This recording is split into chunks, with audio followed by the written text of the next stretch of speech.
just got this small professional nail grinder for my small dog so we can obviously grind her nails down. Been walking on them for a while. And I wanted to get something to help out for maintenance in between groomings.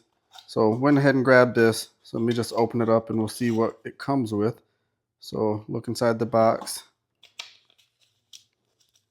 Quick look at the manual, how to use, maintenance, and everything that comes with it there.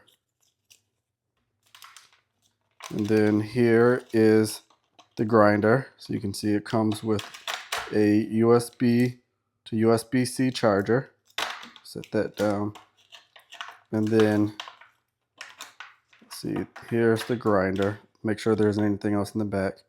So here's the grinder. Close look.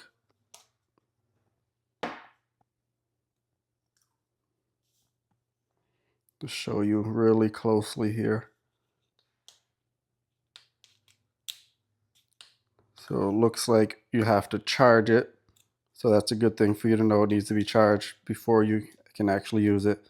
So that's it, everyone. I just wanted to give you that close look. I think the key point for you to notice here is that it comes with the charger and you're going to have to use it before you're actually able to use the grinder.